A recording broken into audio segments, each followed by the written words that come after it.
water. That's awesome. Yeah.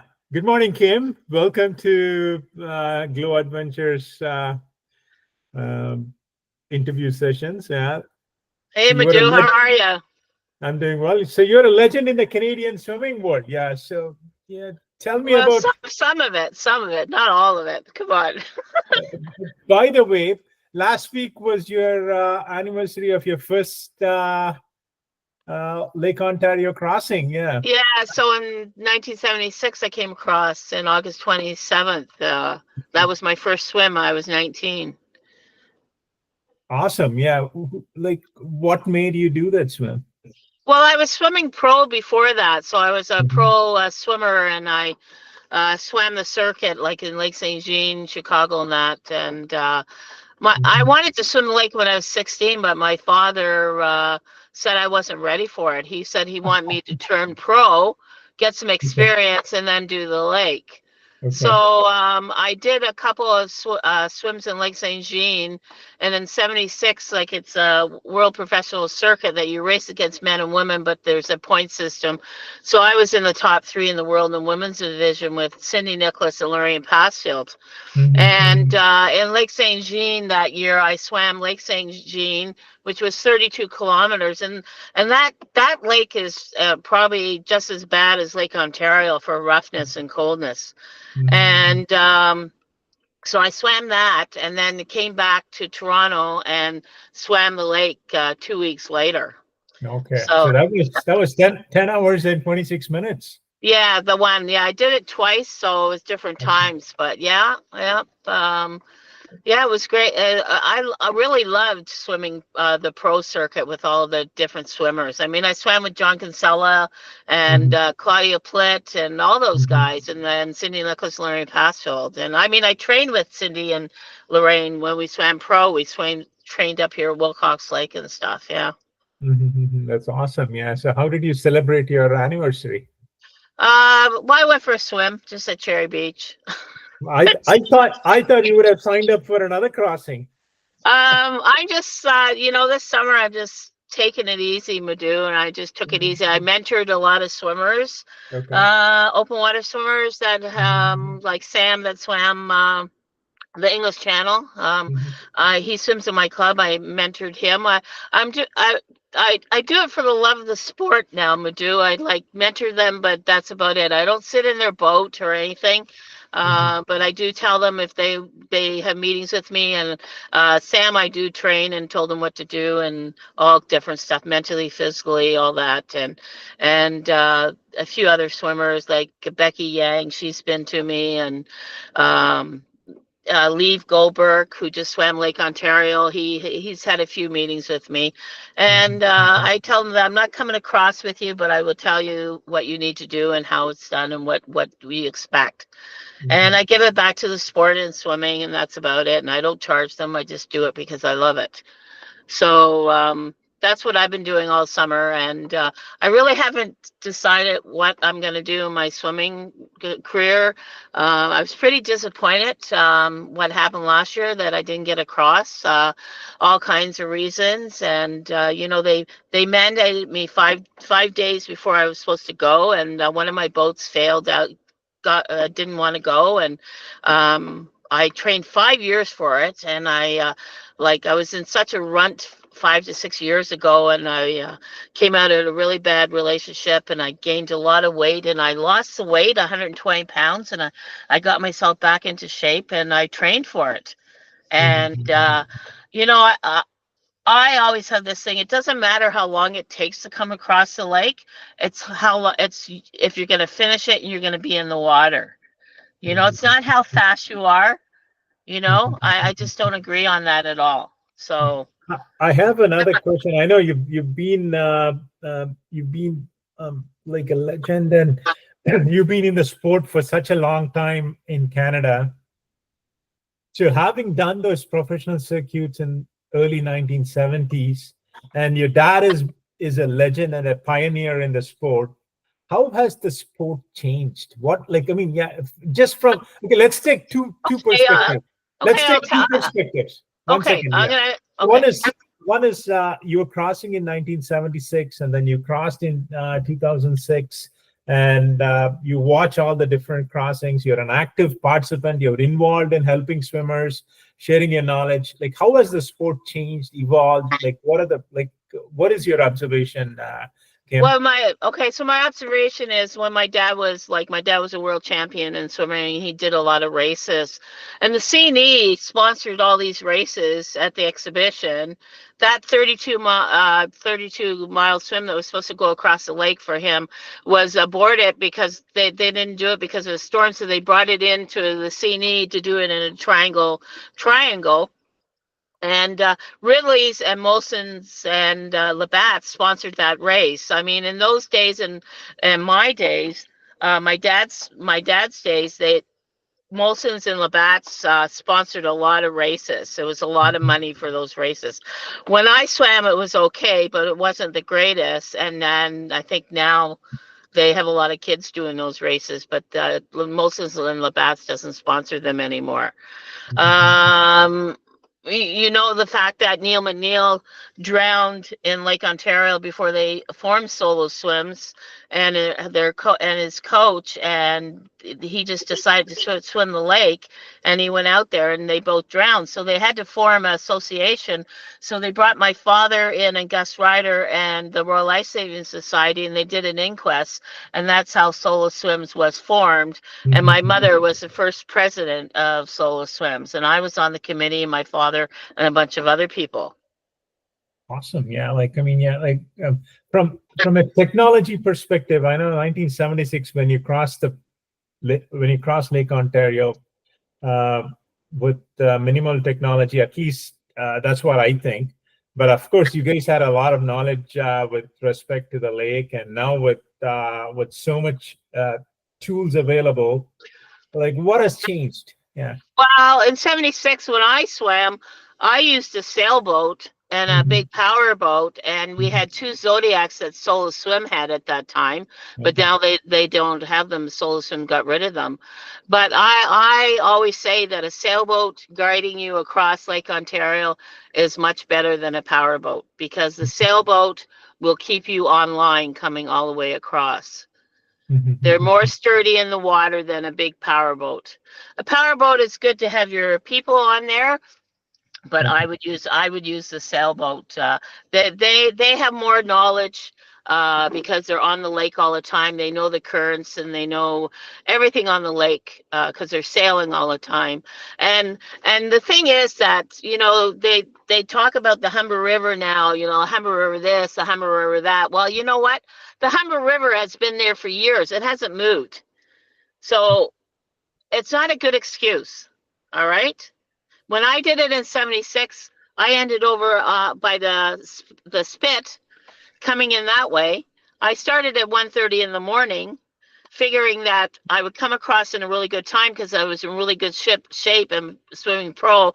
And my father was in the boat, and my mother was in the big boat, and a storm came up. It was really wavy in that, and my father said, "You're staying in, you're fine," which I've swum through rough weather before. And we had to go back into the night again. We came across around the island, which you really have to go fast around the island. And then we came in that way and underneath Ontario Place. And I went underneath Ontario Place. There's bridges that you could go underneath, but you can't go underneath now. So the Zodiac would take me underneath. The other boats would go the other way. And I touched where they have their big yachts, and I touched the shore of Toronto. And I went back into the night, and I touched at 11 o'clock, and they waited until I touched before the fireworks went off. Wow. So, and my father swam with me the last 500 meters of that swim, which was just really great. And, but when we were coming towards the island here, out comes the big ship on the Eastern Gap, a big German ship. And my father said, and the harbor police always come out to meet you by the island. And he told the harbor police, he says, "You need to move that ship because we're coming through. A swimmer is coming through, and she's swimming the lake, and she needs to, you can't be in the way." And the harbor police said to my dad, there's no way, Cliff, that they're going to move for you guys. And he says, I don't care. You're going to ask them.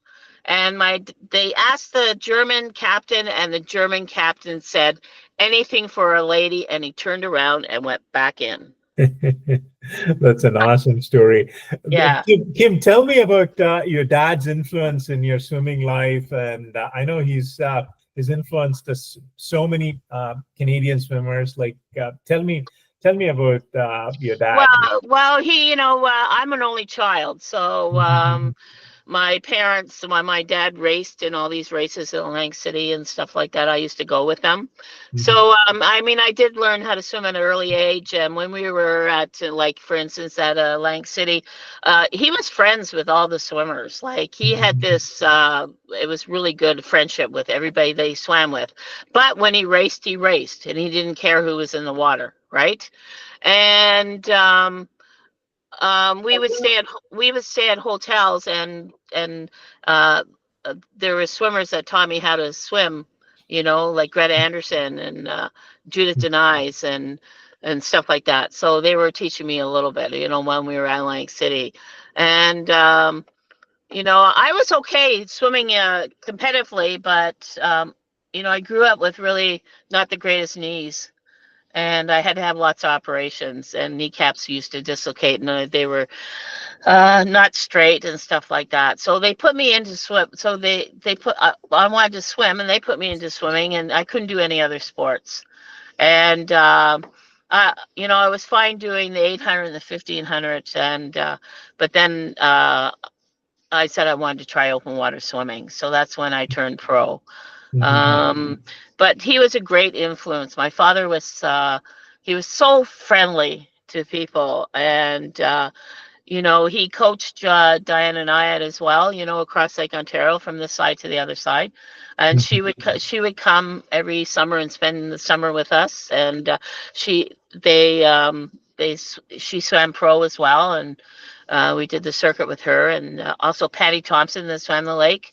My dad coached her a little bit, and yeah, like he was the legend.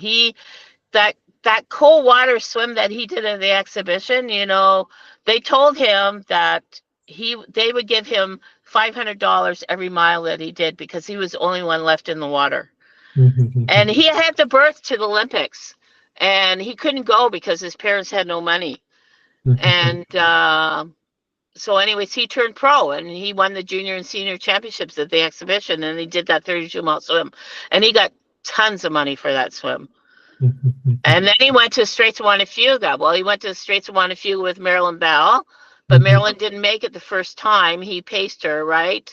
And she had to get out. So, he says, well, just put your hand underneath and I'll faint. Because Gus Ryder was a very tough coach, and he was really tough on them. And, like, for instance, for one example, we used to all swim at the Port Credit River, and I did, but they did. And I think they were going, and they would tell me these stories, right? So they would have to go to the Port Credit River to train one day. Gus Ryder couldn't go because he was busy. So he says, you guys train, and then whatever. And then, so after he left, Cliff said to Marilyn, he says, let's just not go training. We're going to go to the movies instead. So they went to the movies. Just stuff like this, So he's telling me all these stories. So they still, I still have these, remember these stories. And then, like, the Straits of Juan de Fuga, she was, I don't know what happened, but my dad was in the water, and she said, Cliff, I just can't do it. And he says, and she was like, well, what's Gus Ryder going to do? Anyway, he says, just, I'll put my hand underneath your butt, you faint, and then that's it. We'll get you out. There you go. And so anyways, he did, and they got out, but it backfired on my dad, because Gus Ryder told my dad that he has to swim this next in a couple of days. So my dad did swim it. And then Marilyn did it a week after that. But that anyways, that was one of the things. So that's an awesome story. By the way, I would have I would have been a great friend with your dad. Yeah, like I Oh, mean, like I mean, I would love to like quit the practice and go to the movies. That was me. I think maybe some of us have done that in our lives of swimming and training. I'm sure we have, you know. So, Yeah, way to go. but anyway, so it was a lot different for me in '76 because I was young. I was in great shape. Then I went to Egypt. I did the Pepsi Challenge swim across Lake Ontario, the one when John Kinsella won. But they called it, so the rest of us had to get out. There was only 5 guys that made it in. And just after that, I was invited to Egypt for a year to train with a Egyptian marathon team. So we went there and lived with Nabil Shazli, who was he used to swim pro with my dad, and he had 3 sons. And I spent a year there training with him. And it was totally it was awesome. It was different. And I swam in a 26 kilometer race there in this hot place where they have these big boats and hot air, and we swam in a triangle, and I was second woman in that, and salt the water really dirty, and he fed us small bananas and flat Pepsi. That was our feedings for that swim. And then I came back home and I was lifeguarding, and then I met my husband, first husband, and got married. And I moved up north, and I didn't train for about 9 years. I had three girls, and then I came back down to Toronto, and I was working at I lived with my father, but my father, he passed away, right? So at that time I was living with him, which was a shame because he was only 60 years old. But he really, really, and I stress this to everybody, he stopped swimming, he stopped exercising, he became an adult diabetic, he gained a lot of weight, and he had a couple of heart attacks, and it just took him. And I stress it to everybody that you have to keep training or working out, and eating properly. I've seen it all.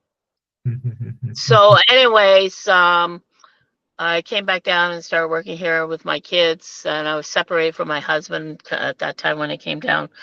And I was working at the Boulevard Club, and the president of Ontario Place was there, and he came to me and he says, "Kim, this is in 2025 going into 2026. He says, "Kim," he says, "we will sponsor you if you swim across Lake Ontario again."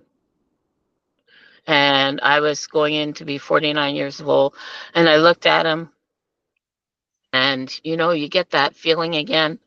And I looked at it and I went, "Yeah, I'll do it. Let's do it." So I trained. So that's what happened. That's how the story got with that. So That's 2006. That's 2006. So I trained on the why I coach myself on it. I mean, I can coach myself. I'm pretty good at coaching myself. I just needed somebody to go in my boat. So Lee Shimano, Lee came into my boat. She coached me in that swim. And that was a total different swim coming across. We started in rough weather. I swam all night in rough weather, but honestly, I'm probably one of the swimmers that loves to swim at night. I love when it's like blackout and you see the lights in Lake Ontario. I don't know how you feel about it, and you see 20 feet down, but I'm swimming in waves, and I love it when it's wavy. I just go with the waves. And swam all night in that. The water was okay. It wasn't cold. It was maybe the top 60s or whatever. Just as the sun came up at 8 o'clock in the morning, we're coming off of maybe the past the point, not there yet, but in the middle, the water starts to drop and drop and drop and drop, and it goes flat. Everything's flat. The water. So, and my daughter Yana, who lives in Australia now, jumped in, and she had to wear a wetsuit. So the water went to 54 Fahrenheit. So from being hot in the 70s, going into the 60s, and dropping into the 50s. And I swam all night in the rough weather. So it's dropping into the 50s, and I'm taking my feedings, and we're about 3 hours offshore to get to Maribel Park. and it's just flat, but it's cold. And I said to her, and I turned to Lee, and I said, "You're going to give me a really good feeding." And I said, "Joanna, we are going to swim for 3 hours straight, right in, because you don't want to stop. When you stop in cold water like that, then you start shivering. It's not good. You got to keep your body going so it'll warm up, warm up." So that's what we did. We swam for 3 hours straight, and we got in, and I touched, and I made it. Like, but you don't know. It's always if to the different swims, right? They're so totally different. So. Awesome. Yeah.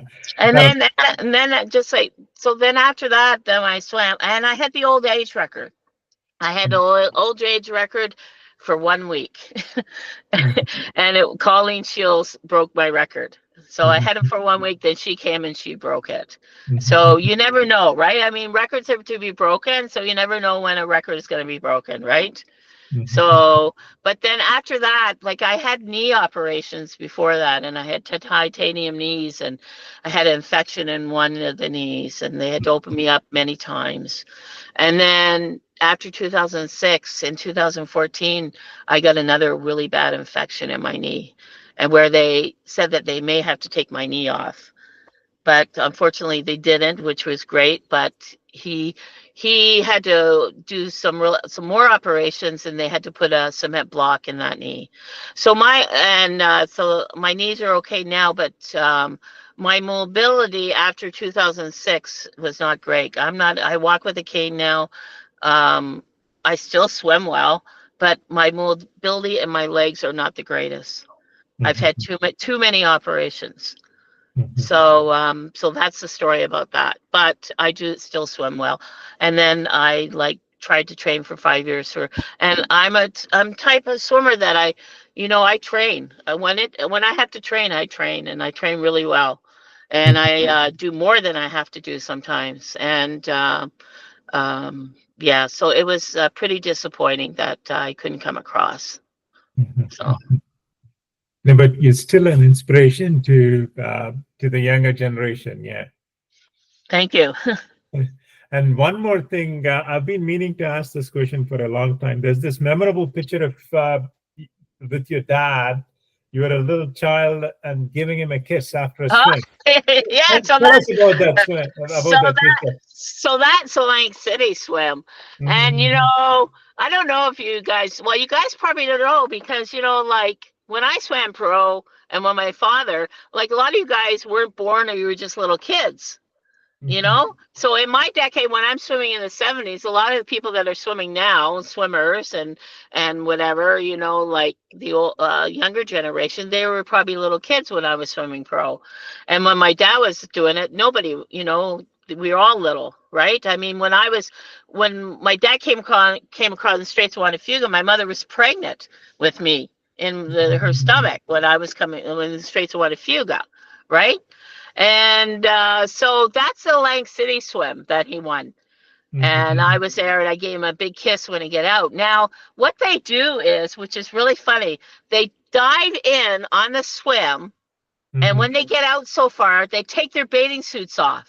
And they don't wear their bathing suits. They didn't wear their bathing suits all the way around Lac City, because they didn't want the chaffing, and for some reason there's something about the rocks and that.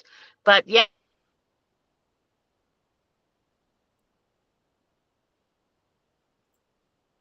wrapped around them because they have nothing on. But that's what they did when he swam. Huh? Beautiful, beautiful. Yeah. Now, for a second, I lost. I think you froze there. Oh. Okay. Is there any other stories that you want to share? I don't know. I've been on a lot of swims across Lake Ontario. I've been on being swim master, pacers. I've been on Angela Contract swam twice. The first time she didn't make it, second time she did. My dad was on that swim as well. I was on Patty Thompson's swim. You know, Patty was an Olympic swimmer and she was on the relays, but she had a difficult time coming across, and she was in tears coming across. And I dove in. Her boyfriend was the one that was coaching her, feeding her, and I dove in and paced her. She came in at Leslie Street's Fit, Vicky Keith Point, and I had to go to the boat and get her feedings all the time for her and hand them to her. And I had to play play it, saying, they're waiting for you. You need to, go. We need to swim. And I got her in, but that was a iffy swim, boy, that one. And then I've been on John Scott's swim. So I was on John Scott's swim, for the record, and I was a swim master and coach at the time.